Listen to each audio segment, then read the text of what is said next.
мындай ойлор болуп атат. Бул ойлорду дагы биз ишке ашырайлы деген максатта мындай ар кандай иш-чараларды өткөзүп атабыз.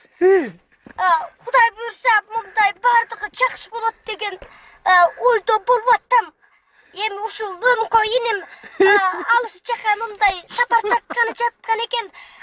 Мен дагы ушул колдоо көрсөтүп мамлекеттен мындай акча ала келдим эле. Ошону тапшырып коюуга уруксат этесиздер. Эми бул өзүнчө бир мындай бир кыргыз элибиз мындай жаркын жашоодо мындай бейбил турмушта жашаш үчүн бизге мындай тынчтык керек. Бардыгынан мага мен азыр ойлоп атам ушул келечек биздин келечегибиз болгон жаштарды мен колдойм деген ойлор болуп атат. Рахмат. Кудай колдойт бизди. Sen koygulatından. Kuday koldoyt işte.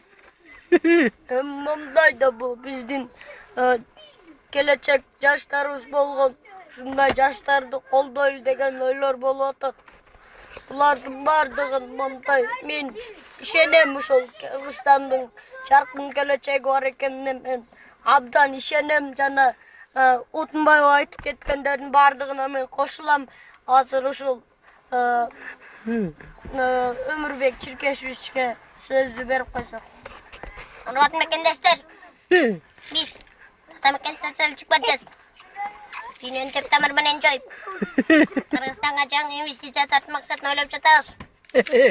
Kuday büyürse bardığı jakşı bolot degen oyda bolup atабыз. Rahmat, tola koyganыңарга. Ana atamlar bizdi mындай сактап калган Утунбаевага дагы мындай чоң ердик. Менин атымдан жана бүткүл кыргыз элибиздин атынан Утунбаевага мындай ыраазычылык белгилейбиз. Эми ал кийинки сөздү ошол Нурлан Мотуевго берип койсок. Эмне? Олотум мындай чаз чыгып турат. Эми илим бар да, короче, мындай. Өкөдө илим бар да. Ошончо карабага иштеген жөнөтөдөн демечи. Абсолют алчы. Мына сөзүмө турган демечи. Эми абайсың айтып келсе, мен сөзүмө турам. Ар бир адамга, ар бир кишиге болду. Бир тоннадан көмүр түшүрүп берем деп ойлоп атам демечи. Баары жакшы болот.